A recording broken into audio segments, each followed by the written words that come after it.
Hey YouTube, it's Bobby with KCA Ranch and Homestead, back with another project.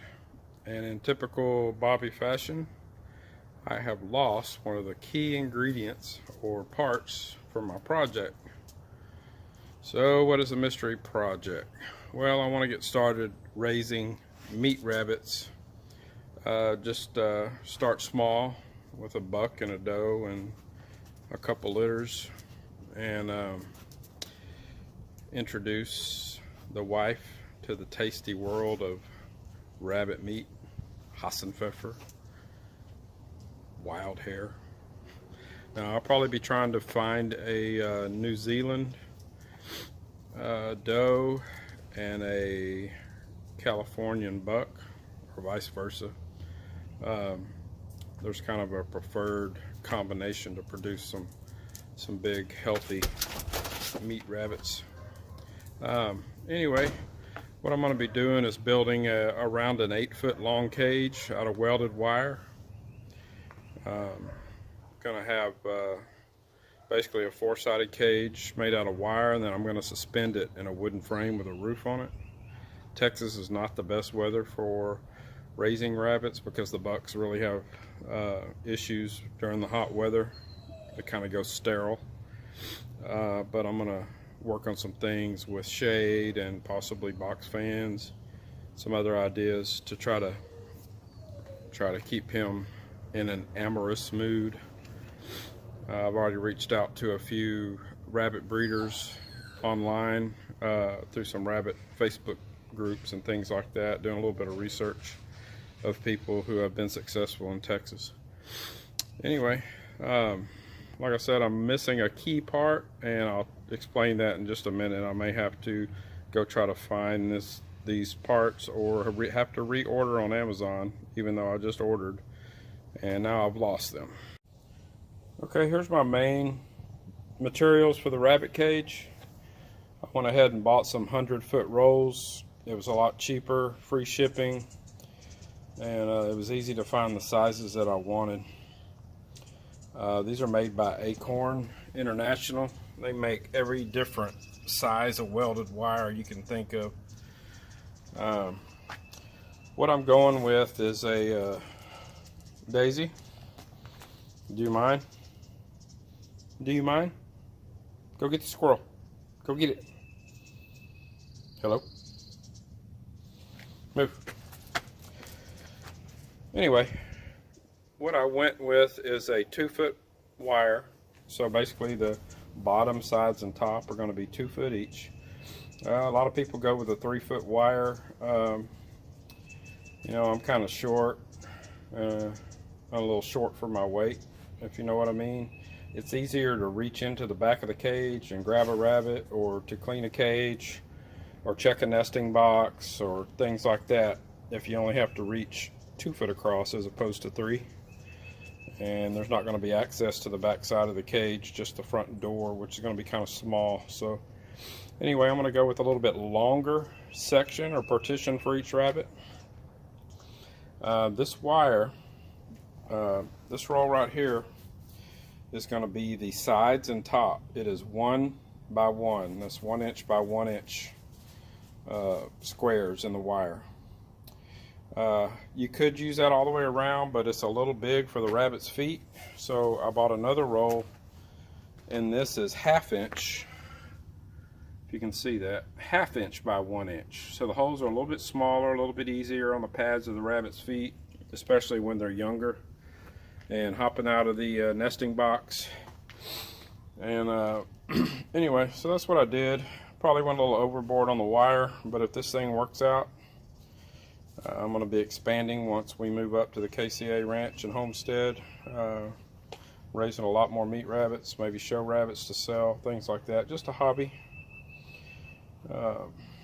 Anyway, I'm going to get started with, alright, well, I'm going to get to snipping and measuring and laying this wire out. Hopefully I can find my J-clips.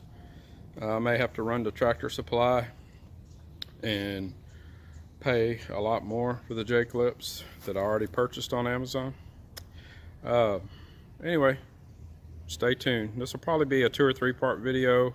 I'll lay everything out and attach it, and then I'm going to part 2 will probably be building the wooden frame and roof, and the cage will be suspended from that. And then part 3 will be kind of the customizing, the feeders, the watering system, eventual nesting boxes for the pregnant does, and what else? Oh, the best part of raising rabbits is the free fertilizer. Rabbit poop is considered a top-notch fertilizer. It's considered a cold fertilizer. Other fertilizers they're considered hot fertilizers, and they can actually burn your plants if you put them on too soon without letting them kind of cook off a little bit in a compost pile. But rabbit poop is perfect, and I'm going to try to figure out a collection system underneath the cage.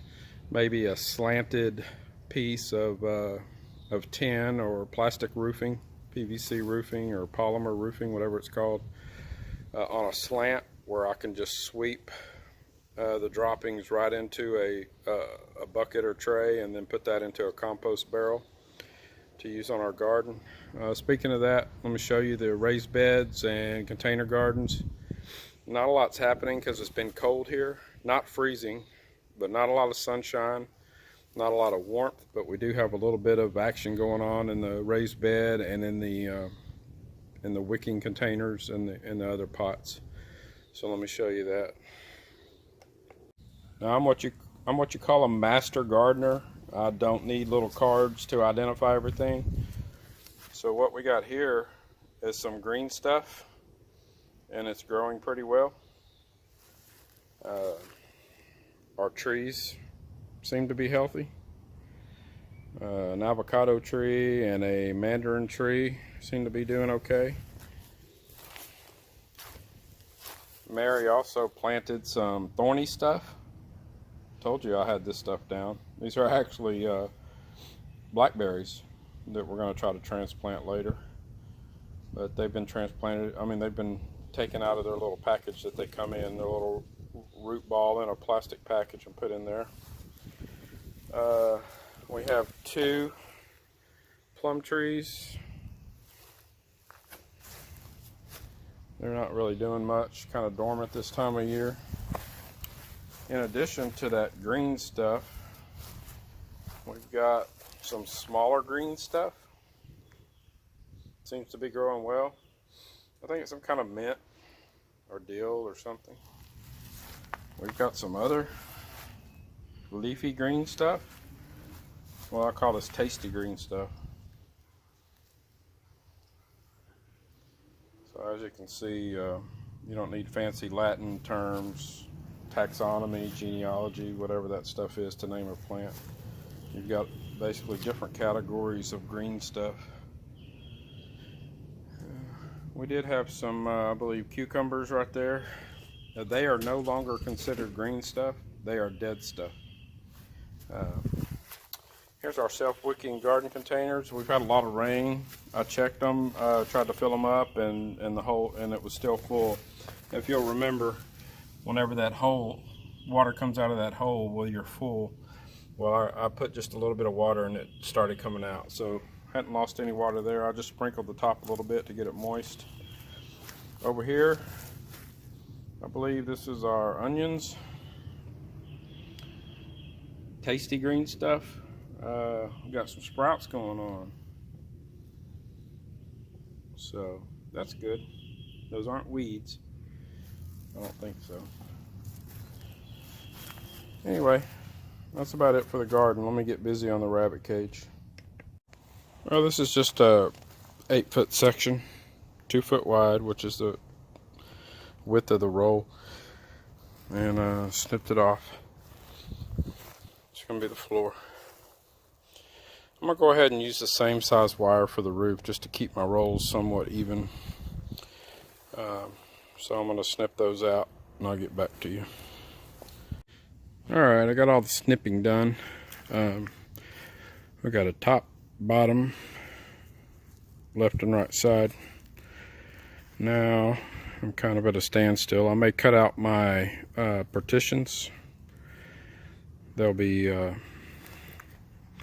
2 by 2, sections to partition off the cages for the bucks, does, and babies. Then I need to run the Tractor Supply and see if they have any of the overpriced J-clips. Did I mention that I already ordered some and I can't find them? They're probably left on the garbage truck this morning. Alright, I'll be back. Hey guys, alright, I'm back from a little shopping trip. Ended up at Tractor Supply and picked up a buttload of these. Let me see if I can get you up there. Cage wire clips, or J clips. Like I showed you earlier, you use these special pliers. You can see I've got a clip loaded in there. I've never even used one of these, so I may have the clip in backwards. Here's two sample pieces of wire. Let's say I wanted to connect those together so that I could clip the edges of the cage or something. So I would try to put those two cages in there and then squeeze. As you can see, the clip rolls around the two pieces. Crimp it down, let go, and you've got a hinged cage with a solid attachment. So basically you would do that about every 4 to 6 inches probably. 4 inches may be overkill, but that's probably what I'll do because I like to kill it. But anyway, that's how I'm going to attach all the sides and the ends and the partitions to that cage with those J-clips. So I'm going to get started on those pieces that I showed you earlier. And the cage will start taking shape. It will stiffen up. It won't be so flexible. And we'll be back in a little bit. Alright y'all, I got the first side attached. I just wanted to show you what it looks like before it starts taking shape.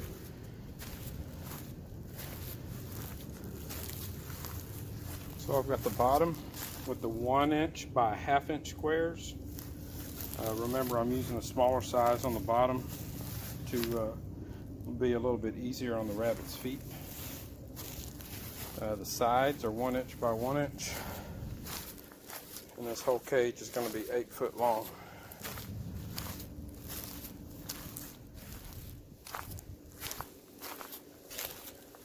So basically I'm going to attach another side just like that along this edge. Then I'm going to cut out end caps and partitions to divide it into 3 cages. After I get all that on, I'll put the roof, cut the doors, cut a hole for my feeders, and we'll be back. Yeah, I just want to show you the 3-sided cage so far. We've got 2 sides attached to the bottom.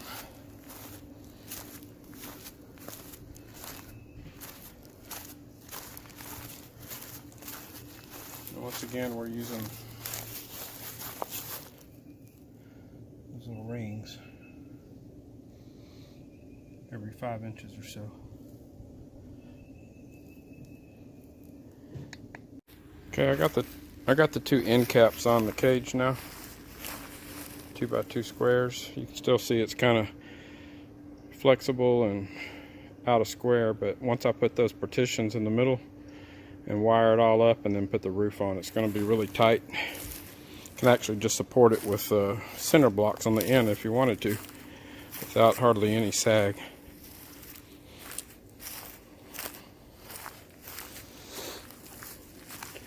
I went ahead and went heavy on those rings every couple inches just to keep it tight and then square. I'll be back after the partitions are put in. Well, we're back. Got the partitions put in. Decided to go with 2, I think they're 36-inch sections, and then a small 2-foot section. Probably keep the buck in one big one, doe in the other big one, and then when she has a litter, I'll move the buck down here to the bachelor quarters, and then keep the doe in hers with a bigger area, and then put the litter over here in the other big area. Anyway, I'm gonna put the roof on it, and it should square it up nicely. Okay, YouTube, finished the main cage. Tomorrow I'm gonna cut doors and do some other things, and then start on my shed that this is going to be suspended from. You can see that it squared up nicely with the when you put the roof on it. 30-inch section, 30-inch section, 2-foot section. Let me show you how tight and secure this thing is. It's pretty stiff. Anyway, that's about it. I'll finish up the doors and everything tomorrow, hopefully. Thanks for watching. Good morning, YouTube. I'm back at it with a rabbit cage build. Getting ready to cut out some doors, build some doors, put some protective cover around the inside of the door so I don't scratch my arms when I'm reaching in. This stuff just snaps right onto the wire where I cut it. It covers up the little sticky parts. And then cut holes for the feeders, and do some other few things to get them ready for some rabbits in the near future. Stand by. I just cut out a hole. It's approximately 14 inches square, and then I'm going to make my door 16 inches square to overlap with just an extra piece of wire. But it's hard to see because of this wire, but anyway. And you can see the little pokies I was talking about. Those will cut you open, scratch you up a little bit. That's from yesterday working on them. But anyway, so it's basically a 14-inch door. Gives you plenty of room to get a nesting box inside. If you make your door too small and then you build a 12-inch by 12 nesting box for the mamas, you won't be able to get them in there. So I want to give plenty of room, and give plenty of room for reaching around in there to grab a buck or a doe to move them. Anyway, we will be back. Okay, I just trimmed out the first window and wanted to stop and show you what it looks like. This trim really fits nice and snaps on tight. Very snug. Once you get it on there, the wire's kind of wavy, so you got to work with it to get it on, but once you get it on and snap it down tight, it's in there. It's not going to fall off. Very nice protection for you and the rabbit whenever you're pulling a rabbit out or putting a rabbit in, to keep those wires from poking you. Anyway, I'm going to move on to the other sections and get those trimmed out and check back in a few minutes. Thanks.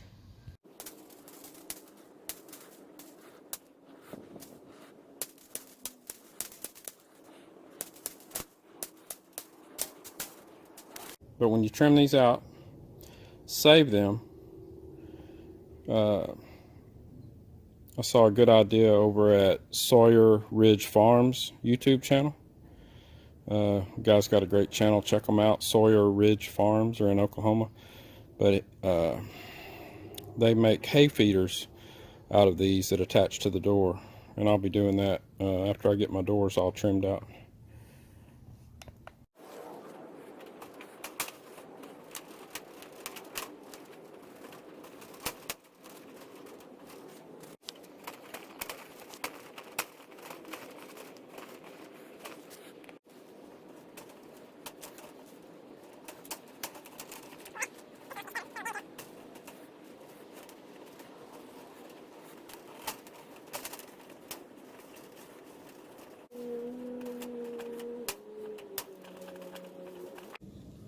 Alright, I got all 3 doors trimmed out.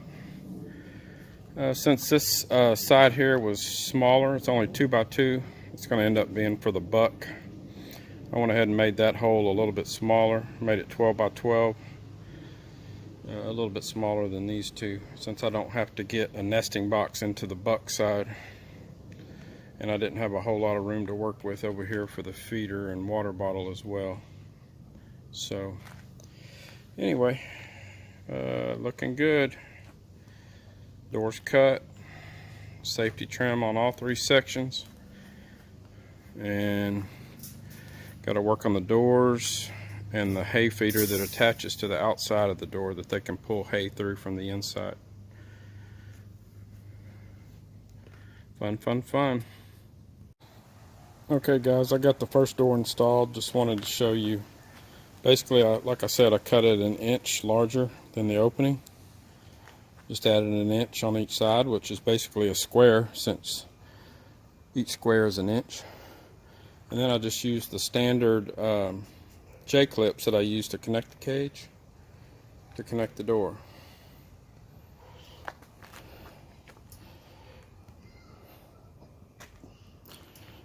It's not as square and as strong as a wood frame door, but rabbits like to chew on wood, and they soak up pee and poop and everything else.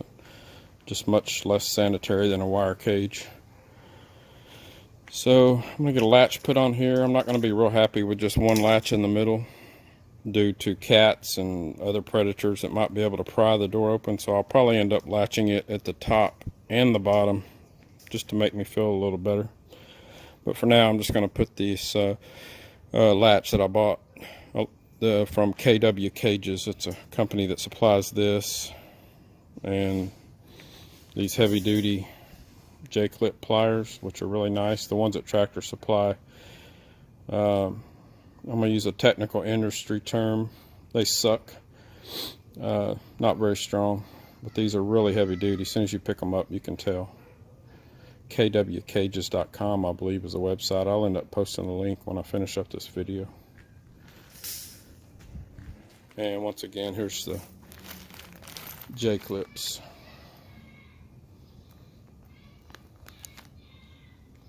I got these at Tractor Supply because the ones I got at KW Cages disappeared on me.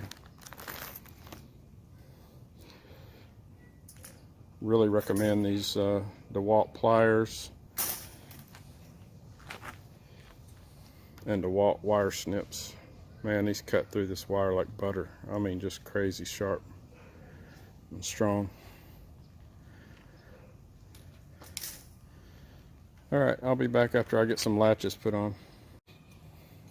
So here's some cheap basic latches I got. Like I said, I'm going to end up probably double or triple latching these doors due to all the wild cats around here. But basically, they clip around the wire. You gotta use pliers to clip the back end. Let's see if I can get this. But you're going to fold that over and around the wire, both sides. And then when you shut the door, you just fold that up and latch the cage. I'm going to put that on and I'll be right back. Okay, not much to this, like I said. As you can see, I got it crimped in the back around these wires. And then you just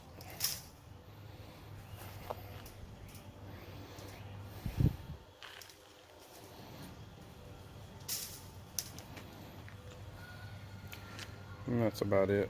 If you had your rabbits indoors or in a shed completely enclosed, or like an air-conditioned rabbit hutch that you could secure doors, and that would probably be fine. But these are going to eventually be up in the woods up at KCA Ranch, where we got bobcats, coyotes, possums, coons, your occasional wild meth head. Not that this would stop a meth head, but anyway, I don't like this. And a raccoon is famous for having his little 5 fingers like a man. So I'll probably get some snaps, you know, the little snap latches like you use on a dog collar or something like that. Anyway, that's the basic door. And it'll probably be fine here in the backyard, but I'm gonna go ahead and put a door on this one and this one. And I got to pick my daughter up at the airport, flying in from Seattle today, so I got to hurry up and get ready for that and go grocery shopping. Hey guys, got the doors put on, got the latches put on, turning out very nice. Most of my projects end up taking twice as long and twice as much money as my original plans, but this one has been not without hiccups, but minimal hiccups. Still got to cut holes for the feeders and maybe build a nesting box, but I don't really need one for several months. Don't even have rabbits yet, but I like to plan ahead. Let me show you a little short video of the doors and latches real quick. Okay, here's cage 1, the buck condo. Bam, spring loaded and everything. As you can see, it's attached with just the J-clips. A little trick that I had to figure out was to smash those J-clips with regular pliers, needle nose pliers, to pinch them on, or you would have a lot of play up and down with the cage. If you want it to stick, smash those J-clips in with pliers, flatten them out. Cage 2, bam. Cage 3, bam. Alright, we'll be back for another part later. Hey guys, back after we got the doors on. I want to show you how to install a feeder called like a J feeder, shaped like a J. I do have a lid for it, just don't have it on right now. Basically, you cut a hole an inch wider than the feeder. This feeder is 7 inches wide, so I cut out a hole here. It's 8 inches, 8 squares if you will, and it takes 2 inches high to get the feeder base in.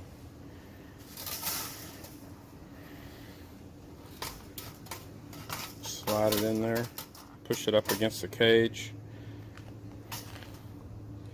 and then you're going to bend these down over the wire.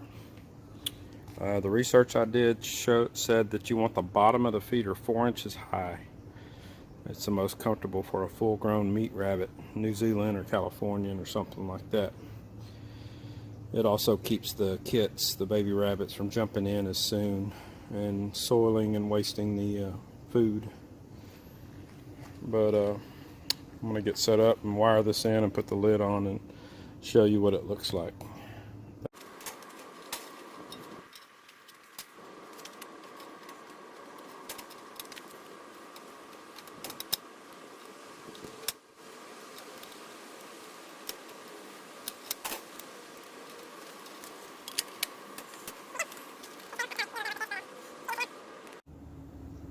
Alright, I got both big feeders installed.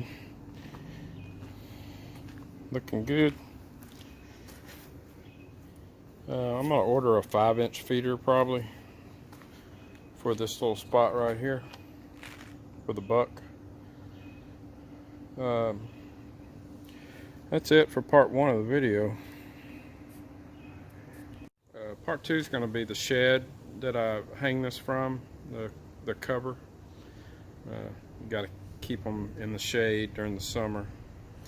It's going to be a battle, but as hot as it is here in Houston area, not so bad up in the woods in Centerville. Lots of shade up there, not a lot here. Well, that's about it. Thanks for watching. Don't forget to like the video, subscribe to the channel, and smash that bell if you want to be notified the next time I make a video masterpiece like this. Thanks.